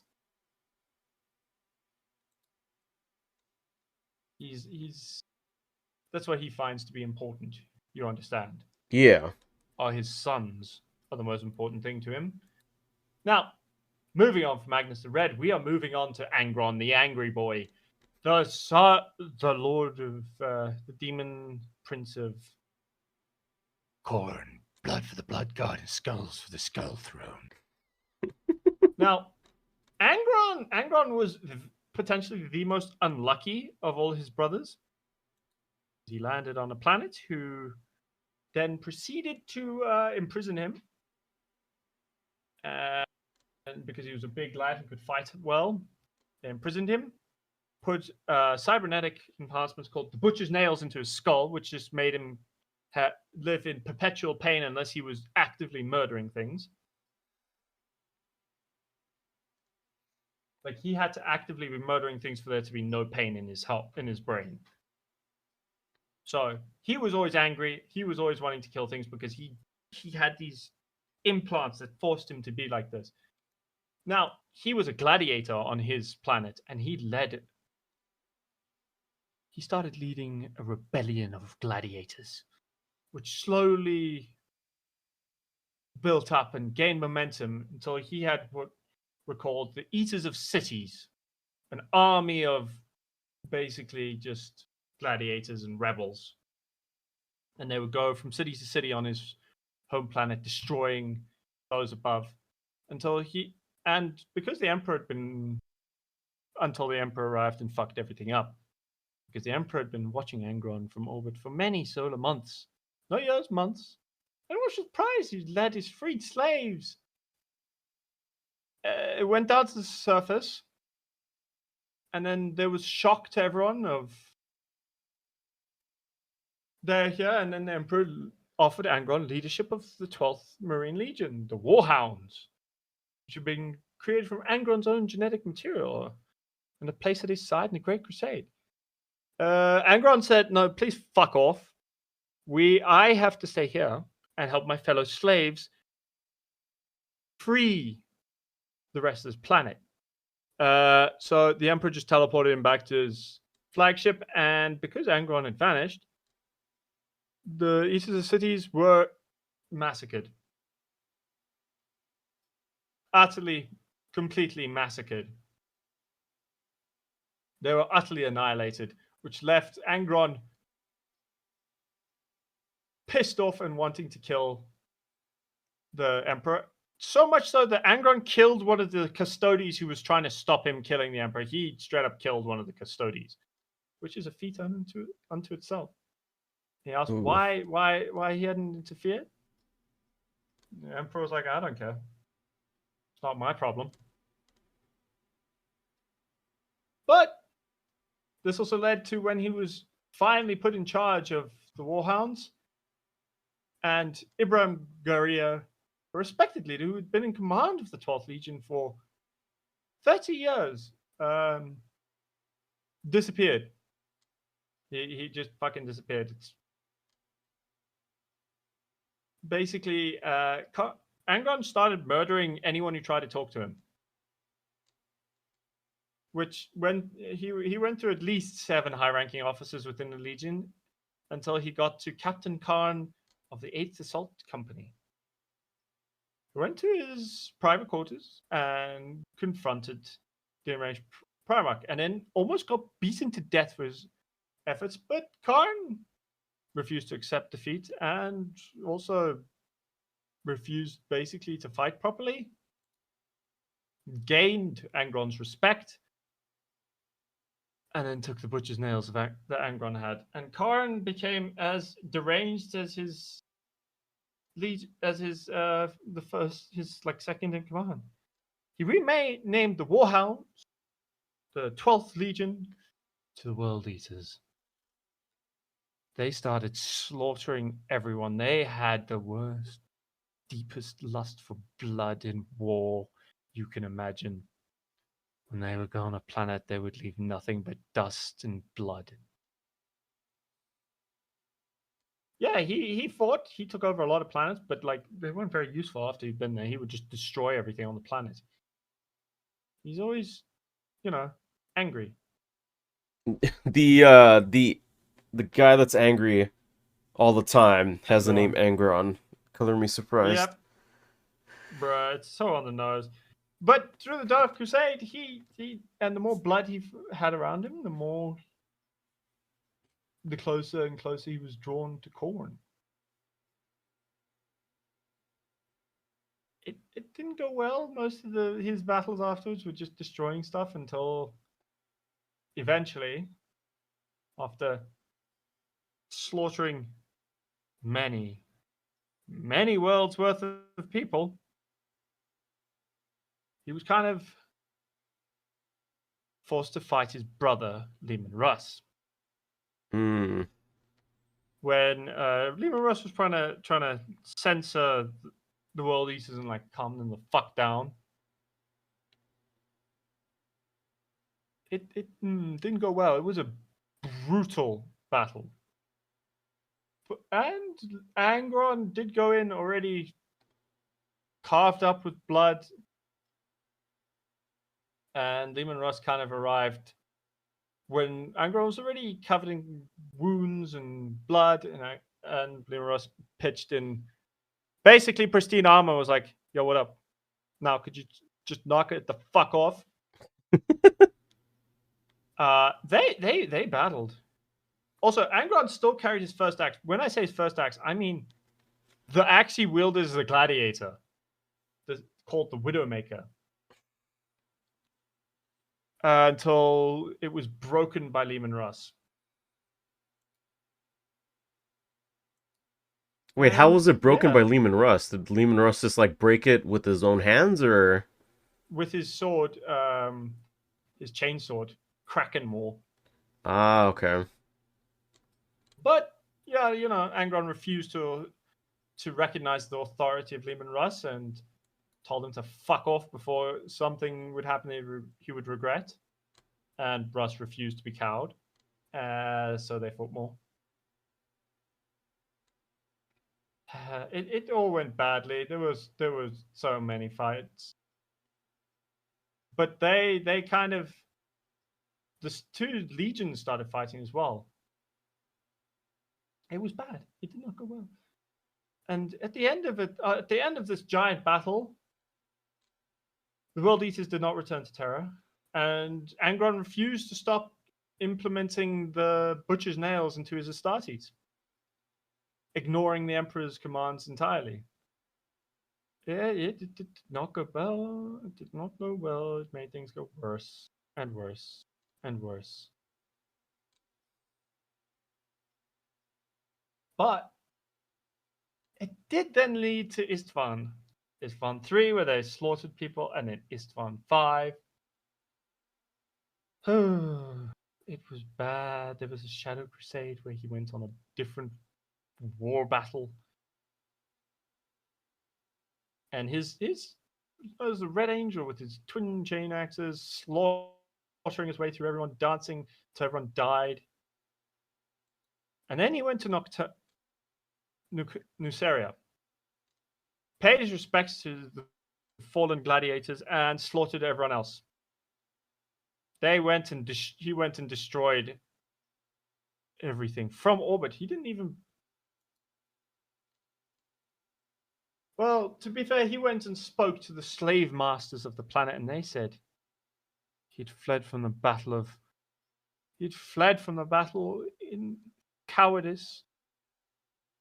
He fled in fear, and the rebels had died to a man in his absence. And because this was a lie, he orders the Legion to kill everyone in the city. Then they killed everyone on the planet. They only stopped because the Ultramarines pitched and were like, fucking knock it the fuck off. They didn't. The Ultramarines genuinely had to go fight them, even though they were exhausted at that point because they had been fighting other shit. Yeah, no, things went badly for everyone involved in this. And it went badly. Then Angron and Guilliman fought brutally. And during this fight, Guilliman trampled on the skull, accidentally on the skull of one of Angron's old gladiator comrades. Oh no. And that's when, for the first time, he gave himself over to Khorne. And then they went and started their mindlessly slaughtering everything.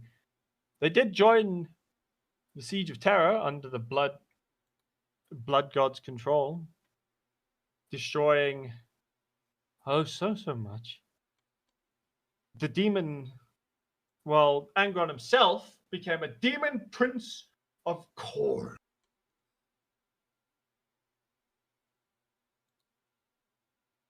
Wrecking his way across every battle he was a part of. Giant wings. He helped fight all the way to the Golden Throne. But then, Horus died and everyone was pushed back off the planet and they fled the Eye of Terror to a demon world specially prepared for him by Khorne. Now, that's where it ended during the Heresy era, and he just kind of stayed within his planet of blood for Khorne. But he did lead himself from time to time. He did lead the Blood Gods' legions against the Imperium of Man. Though, as far as I can recall, not for another 100 years. And now, in the current era, the Era Indomitus, as led by Rabute Guilliman. Yay, Guilliman! he fought Gilliman, a resurrected Gilliman. They fought each other. Not very long. Quick battle, and he left. That's it? Mostly just slaughtered people. I mean, Gilliman's greatest battle was not against Angron. Angron has just been angry and killing things for every time he appears. But that's Angron's MO. Angry and murdery. You know, blood for the blood god, skulls for the skull throne, so on. Yeah. And Khan, the betrayer, well, he's one of the other powerful ones who does a lot for Khorne. So there's a lot of fuckery happening there. Now, we're going to move on to Hypocrite Mortarion. Well, you call him a hypocrite. You'll see. The Prince of Decay. But, you know, he was, he lived on, he was sent to the planet Barbarous, which was a planet that was split into two groups with a pre-industrial sets. One being humans, who were just basically, who've been trapped for millennia by a bunch of inhuman necromancers with extreme warp-derived powers who just treated the humans as playthings, toys. And the Primarch was taken in by the most powerful of these overlords. We found him amongst the corpses of a battlefield where he had been engaged in one of the endless conflicts he fought with the other overlords. The infant Primarch was screaming and wailing where a normal child would have suffocated and died long before. Yeah. Mortarion, child of death. In the local Barbaran dialect of High Gothic. So Mortarion was kept in a small tower, positioned at the limit of even his superhero intolerance to the toxins in the air. And I just moved around doing random shit. This necromancer just being a dick to everyone. Now, knowing he would never find any answers from his adopted father, Mortarion eventually just broke out of the fortress that had been his home and killed several guards, just headed for the valleys and talked to the humans. And he eventually just said, you know what? I'm going to save these people. Fuck the stupid fucking necromancers. These people are humans like me. But the people of Barbarous were really slow to accept one of them as someone they could help, who could help them. He was given a chance to prove his worth when creatures enthralled to the warlord attacked the village. He slaughtered them with the harvesting scythe, so he just looked like the Grim Reaper, you know, of course, Grim Reaper thing. And so he led he recruited a bunch of men, the strongest, most resilient one, built armor and weapons. Then and some stuff to walk through the poisonous fog. And then he and his death guard would learn how to adapt the armor, battle themselves, and then they eventually slaughtered all of the necromancers, save one, Mortarion's adoptive father. Now, had been reluctant to attack him because he brought him in and called off a planned attack on Callius Typhon. But, well, I mean, Mortarion called off the attack on the advice of Callius Typhon, who warned him he was not quite yet ready to fight the High Overlord.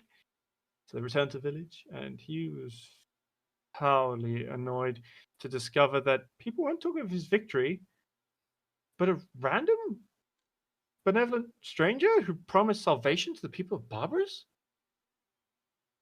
Now, he found this stranger in conference with the village elders. Mortarion claimed his people needed no outside help. And the stranger commented that even Mortarion and his death guard were having trouble pacifying the final warlord, and offered a challenge.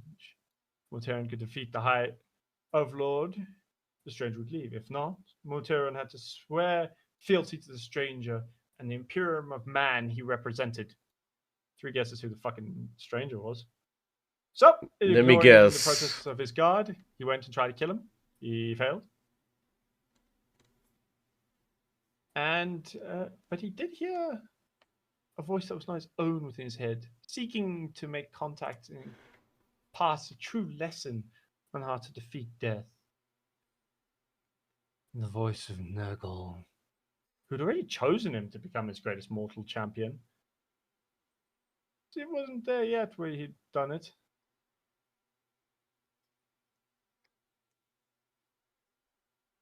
And in the final moment before the High Overlord, who'd almost killed and defeated Mortarion, that's when the Emperor came and killed the Overlord with a single thrust of his flaming sword. Mortarion swore fealty to the stranger as he'd promised, and he was given command of the 14th Legion, also known as the Dusk Raiders at the time, who then quickly adopted the name, iconography, and dogma of the Death Guard.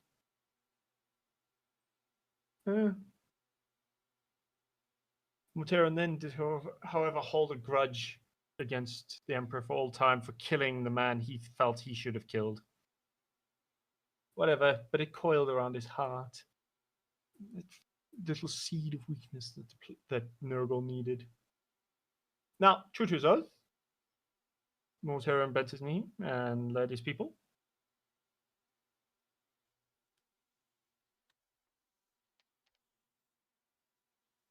So you said this guy was part of the Death Guard, or like the Primarch of the Death Guard, right? Yes. So the Death Guard are very Nurgle coded then, right? Yes, they were just kind of powerful, and they would stalk through worlds and like kill anyone who was bad, right? Yeah. They were like heroic. They'd use Reapers. Their ship was called the Reaper's Scythe. He got on pretty well with a lot of his brothers, except even, I mean, he was okay with most of his things, but he was kind of grim and had and kind of looked like Darth Vader. He sounded like Darth Vader the whole time. And then he got the inheritance of Barbarous, kind of gaining the planet for his people. Well, for his legion. Anyway. And then he was the one who led the idea of banning psychers and sorcery because of what he saw on Barbarous. He was the one who spoke out against his brother, against Magnus. And he had a dire warning against the use of sorcery. Yeah, so they destroyed the librarians, created the fucking chaplains, and had a bunch of nonsense happen. Then, when Horus turned to chaos, it didn't require much effort to drag Mortarion and his legion down with him. Horus was one of the few other Primarchs whom Mortarion liked. He showed more loyalty to the War Master than to the Emperor. So, yeah, he went with him. It wasn't too long before he, started giving in more and more to the whisperings of Nurgle and started using some of his little, psychic powers. The ones he said Magnus couldn't use. Yeah. And for most of the Great Crusade, and he also... Jagadai Khan. You remember Jagadai Khan? Yeah. Yeah, of course you do. He was awesome. Jagadai Khan had been kind of absent from everything until the battle against the Greenskins. Started noticing weird shit happening with Mortarion. Going, that's a bit scuffed and weird. They kind of got pushed back, and then the next thing that happened was Demon Russ, who went and destroyed Prospero, which led to the Khan going, yeah, okay, now something fucking weird is going on. I'm gonna go ask the Emperor. This shit is weird. And figure out what the fuck is going on with anyone. He wanted to know everything, as you recall from when I spoke on him. Also, the first thing that the White Scars did was they went to Prospero to go and help the Thousand Suns. They were like, something stupid's happened here. Let's go there and see what's going on there. Maybe someone there can actually tell us what's going on. And as far as he could tell, the only person who knew about the war properly was Magnus. So Jagadai was going to go talk to Magnus, one of the only brothers he actually trusted. Magnus was alive, but he'd made a bargain with the Chaos Guard and fucked it up. Now, what happened next was Mortarion's death shroud doing some dodgy shit, and then he gave in to Nurgle and said, yes, grandfather, give me power. And then he started spamming psychic bullshit, started giving out his deathly, disgusting diseases to everyone. They started... Well, it was a bit more complicated. I am oversimplifying it, wherein his legion started gaining a disease called the Destroyer Plague, which would start ravaging and destroying their bodies, and Mortarion tried his best to save them. It would turn them into bloated mutants, and nothing could really be done, which led Mortarion to Nurgle. He offered his own soul to fix them. And Nurgle said, yes, my son, of course I'll fix you.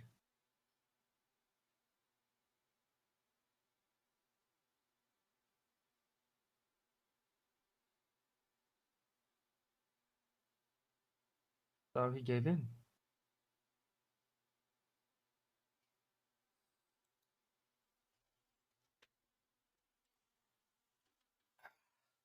Sorry, I had to adjust in my seat a little bit. No, it's fine. So Mortarion gave in, and suddenly the Death Guard actually had worse diseases and became the Plague Marines. So the Plague Marines are like a separate thing than the Death Guard, or are they like the same thing? No, they are the Death Guard. They are the Death Guard. The Death Guard became Plague Marines. Now, they also forced the Battle of Terror, but they didn't really do much useful. They were condemned to a deathless state of decay, and then were just... When Horus was defeated, they retreated to the Eye of Terror and were left on a demon world known as the Plague Planet, which was created for him by Nurgle. It's also where he started launching attacks from the Eye of Terror into the physical universe. Mortarion finally got what he wanted, a world of his own. But he basically ruled the same way the Necromancers had on his own planet before him. The one thing he hated, he became. He was also used psychic power to gain that authority. Hence, he's a hypocrite. Okay. Now, he did have a bunch of other battles in early M41 where he fought against Grey Knights and helped with the Cicatrix Maledictum, the tear across the galaxy. He did help generate that. But then he started with the Plague Wars, which then led him into conflict with a very familiar face. Rabute Gilman returned from the Indominus Crusade, fought Nurgle. Oh, no, he didn't fight Nurgle one-on-one. He did fight Mortarion, though. Gilliman and Mortarion clashed. And Gilliman beat a greater demon,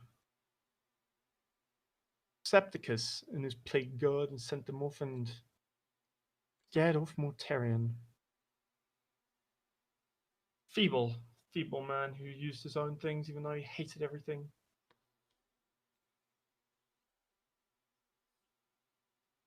They did fight to a deadlock until the Chaos Forces just withdrew under the cover of a virus bomb. And they made everything kind of worse because, virus bomb. Now, that leads us on to Perturabo, who's probably what you'd say where he didn't really get corrupted. He is, as far as I'm aware, his legion doesn't really have a god they give in to. They are not averse to summoning chaos demons, but he never gave in to one. The Lord of Iron, the Breaker, the Hammer of Olympia. He was he's Primarch of the Iron Warriors Traitor Legion.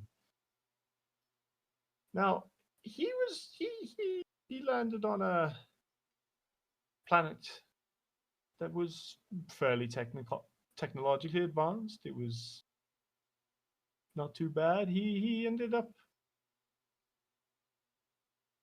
wandering around. He wasn't really adopted. He just kind of was this weird child till he was discovered climbing the mountains. The guards, realizing he was no ordinary child, brought him before Damikos, the ruling tyrant of the planet. Or of Lochos. I don't know if it was the planet or the city, but he was found there. And he was put to the test, witnessing his ability to defeat warriors twice his size, many times his age in combat on the one hand, and the boy's ability to solve any puzzle. He was clever, and he was a good warrior. So he was put in a place in his court. And he grew in. A lot of accounts differ, but he kind of grew up, became inhuman, became giant. Did the whole Primarch thing, took over the planet. Had a lot of victories, had a lot of fights. Did his thing. The Emperor came, found him on Olympia, his planet. I just realized the planet's called Olympia because I'm dumb as fuck. But it's fine. We'll just call it that now. But he did start building his own spacefaring stuff, and Perturabo had already kind of figured out who he was as an artificial post-human being. And already expected his creator to be revealed to him. And when the Emperor appeared in orbit with his fleets, he was like, huh, cool. Can I go to Terra? And was taken to Terra. Told it and met some of his brothers very quickly. And became decently good friends with his brother, Magnus. They spent a long time together. And they started trying to learn a lot about Old Night. Just after the age of strife. Now, he did a lot. He led the Iron Sons throughout the entire Great Crusade. They were kind of the rivals of the Imperial Fists for Rogel Dawn's people. They kind of had the same kind of MO of strategy, building up a bunch of. They'd build up their whole. They'd build up like a fortress and then defend it and fight off everyone. That was kind of their MO, man. But slowly they got fed information, and the more they saw the horror of the war, the less Perturabo liked what he was seeing. He was kind of a petulant child with it, but he did slowly start giving in to a lot of weird things. The Iron Warriors got very busy. They returned to the home world, which had become infected with Thrud. So they returned, slaughtered the rebels city by city, overrunning fortresses he'd built and sparing no one who stood against him. By the time it was over, 5 million Olympians had been killed and the rest put into vicious slavery. Perturabo looked on the remains of his home world in cold silence. Only once the great pyres burning to cleanse worlds of heaps of corpses were created by the Fourth Legion's assault did Perturabo click with what he had just done.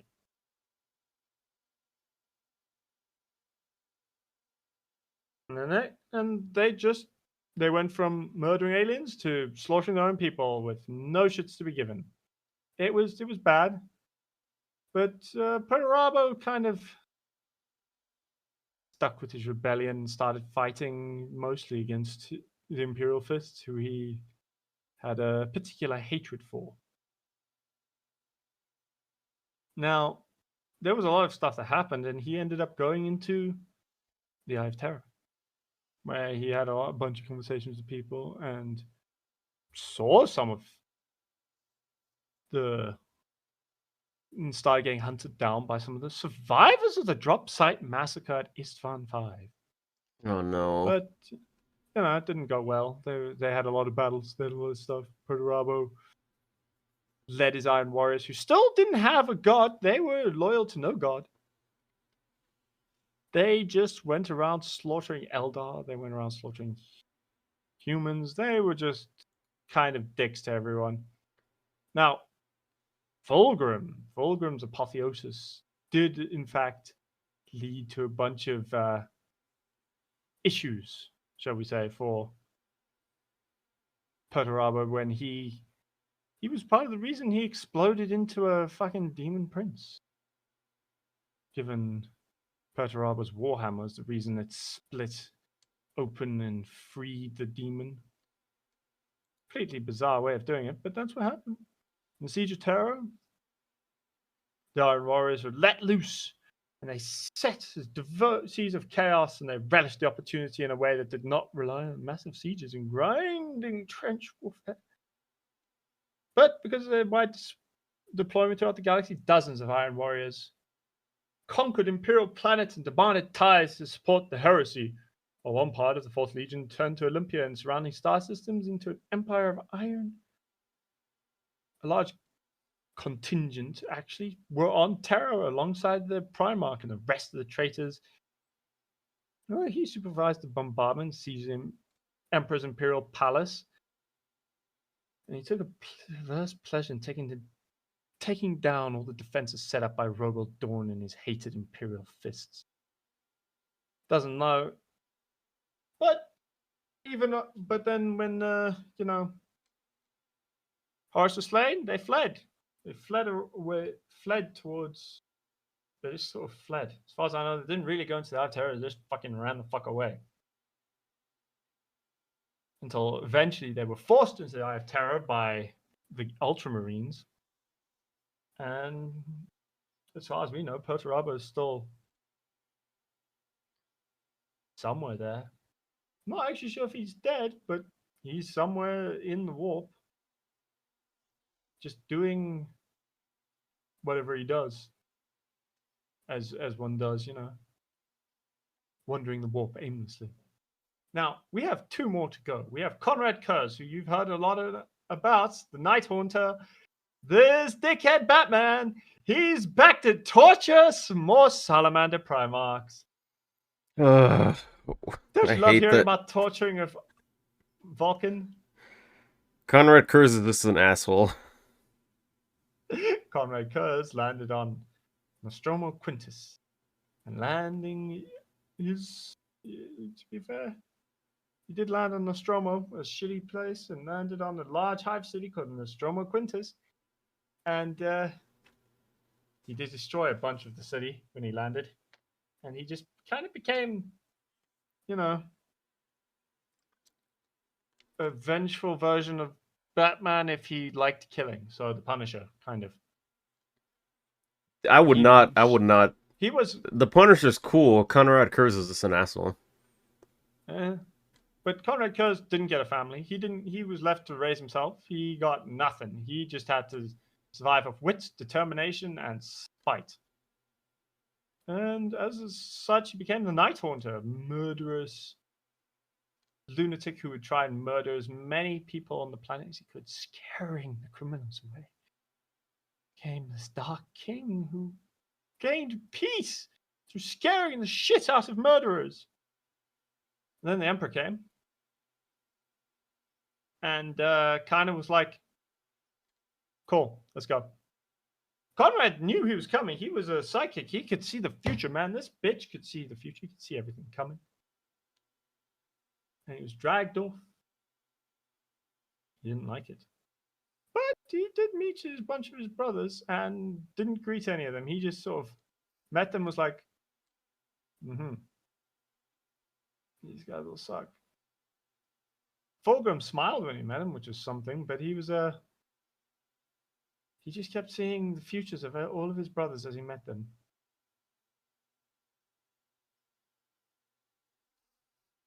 It did not go well when he was put in charge of the 8th Legion. Not even a little bit. The 8th Legion and the Night Lords, they became guerrilla fighters, warriors who fought in the dark, slaughtered everyone, and fucked off. He just liked to torture and kill people. And when he returned to Nostromo, he found it just basically instantly fallen back into the cesspool he had found it as. So he tried to confide in his brothers, but being close to them, they were all less than favorable to his claims. The things he said. So he just went there and started slaughtering everything in a violent fist. Fulgrim tried to help him, didn't work. He left. Nothing went well. He confided in Fulgrim. Fulgrim talked to Rogal. Rogal took it as an insult to the Emperor, started a fight. It was pointless. Eventually, a long chain of events led to the Night Lords and Conrad Kurz destroying Nostromo, his shitty home planet that led him to be the dickhead he was. Then the Horus Heresy happened. And the fun stuff happened. He started doing fun stuff like attacking his brother, orchestrating the drop site massacre, or helping orchestrate it, kidnapping Vulcan, torturing Vulcan, murdering Vulcan over and over and over and over again, not understanding Vulcan's compassion, thinking he was weak for it and trying to murder it out of him, never quite working because Vulcan was very, very strong-minded, but it didn't stop him trying anyway. He's a G. Yeah. Conrad Kurz did try to break his mind. Didn't work, but he did try a lot. And he failed because Conrad Kurz is a failure. And Vulcan is just too awesome. That's true. And then he got into a fight and was kidnapped by 3 of his other brothers, and he was imprisoned by 3 of his other brothers after, he had his spine severed by the lion. And he didn't make it to the end. He did escape his brothers when they escaped to help the Emperor. But after the Horus Heresy, the Night Lords didn't do much to help. They just sort of vanished. And Conrad Kurz returned to rule the world alone, only to be shot down by an assassin. Like he deserved. Yeah. But was it painful? It was never... I don't know. It's never known if he... Was he afraid? The kill was never truly confirmed because any video feed anyone else saw if it was cut before the fight started. Did Conrad Kurz suffer? Probably. No one's quite sure. He might still even be alive. I hope not. He's probably dead, but there's a chance. However, don't. Why do you have to make me sad by telling me there's a chance he's alive? Because this is the grim dark of the far future. You can't be happy. Why can't I be happy? Why do you have to make me so sad, AC? Because this is the grim dark. Now, the last of these Primarchs is probably the most irritating because... More than Kurz? Yeah, because his history is... How do I put this? Confusing. They never confirm any of bits of it. The first part being there's the story that Alfarius or Omegon was, well, let's call him Alfarius Omegon. He's kind of both. He was just kept on Terra. He would never left. But then there's stories of him being the first to be found, not even 2 years after he was taken off Terra.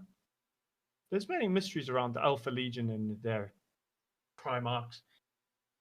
It said that he would test the custodies and sneak around the Imperial Palace, testing their defenses.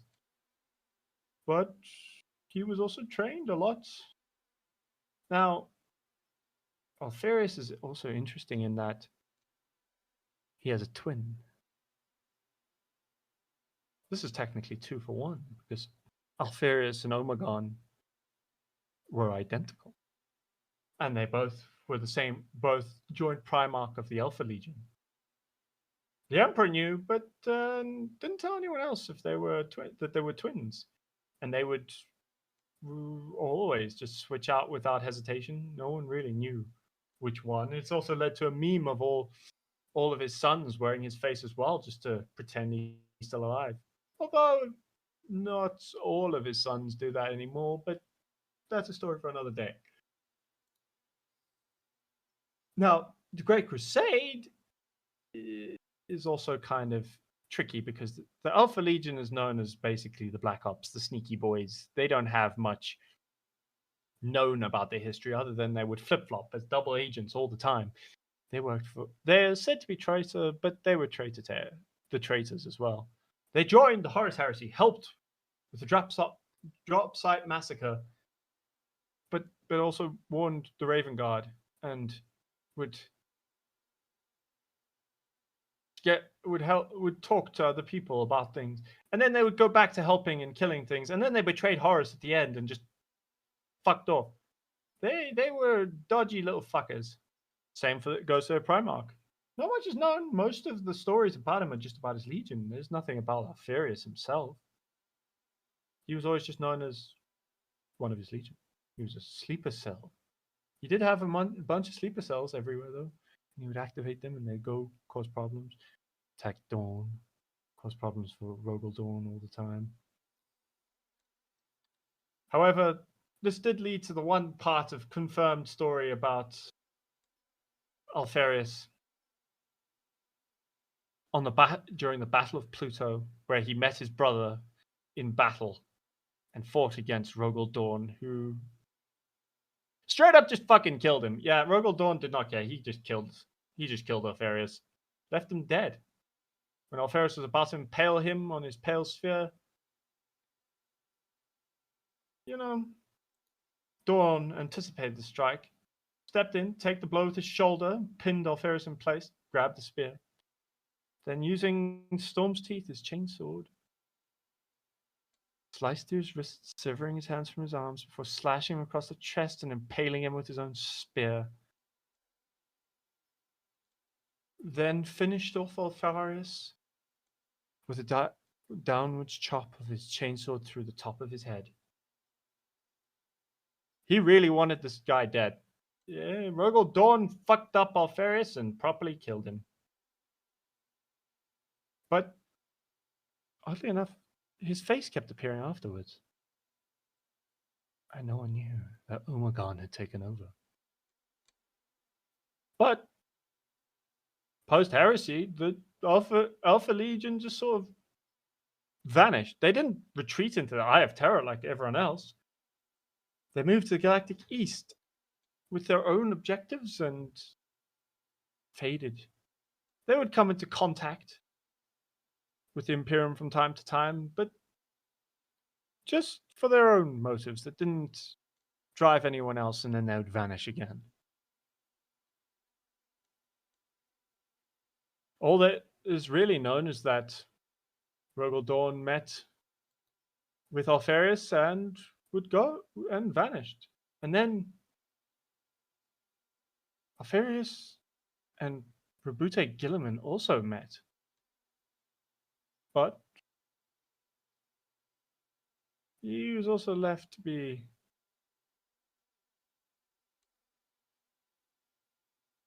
dead. But then he turned up again.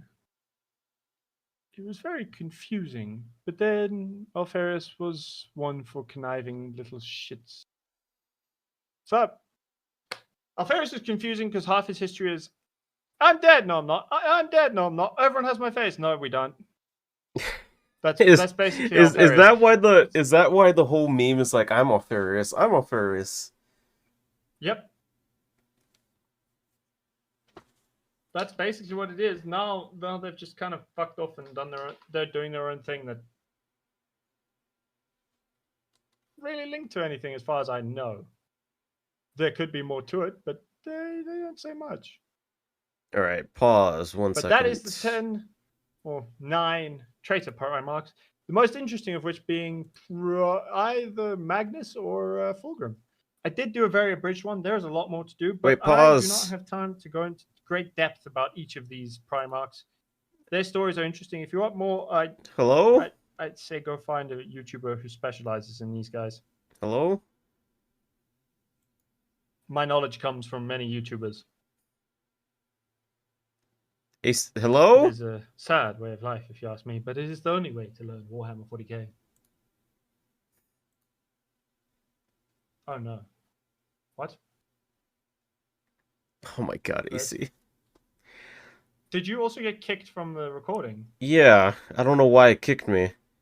I was telling you to hold because the countdown was coming, but you're not listening to me through Discord. You're listening to me through the wave room. That's problematic. My bad. All right, so just not a problem. Can you go ahead and repeat what the last thing you said before the recording suddenly ended? What was the thing I said before that? You were doing after you said you stopped talking the stuff about Alfarius. You were saying some stuff about Warhammer, like condensed I learned version. from a bunch. I'm telling you the super condensed version because we don't have time for all the complicated shit. And most of what I know learned from YouTubers. You should go look up them if you want to know more. You should go look up. I'll have to go look into who I look at because I can't. None of their names come to mind at this present moment. It's problematic, but there are a few of them, and I recommend looking into them. They know a lot more about these guys than me. The Remembrancer is a good one, I'd argue. Covers them quite well. Yeah, AC has been doing a good job. I've just been sitting here silently listening. He is a good Warhammer teacher, and I hope he's taught you guys something. Sorry that this episode's been a little wacky and wonky, but I don't know, Wavering's been giving us trouble today. Yeah, I don't know why it decided it chose violence. But yeah, thank you, AC. Is there anything else you wanted to, tell people listening and tell me?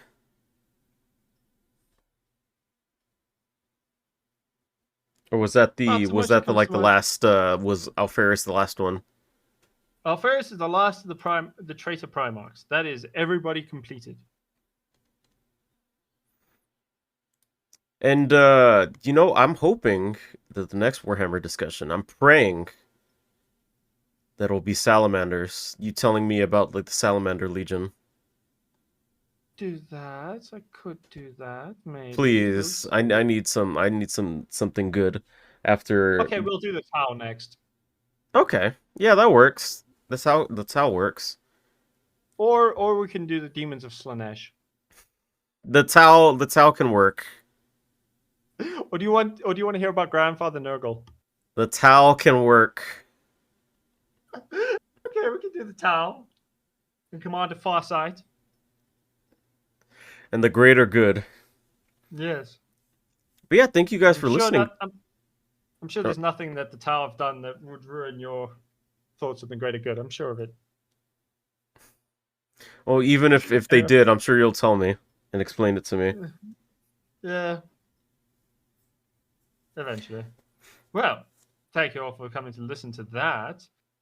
Thank you for listening to my TED Talk. I'm going to go and stare into the void. Thank you guys. And we will catch you guys next week for another episode of the podcast. But until then, hope you all have a lovely rest of your day. Much love. And no one can be ever happy in Warhammer. No, there's no happiness. There's only war.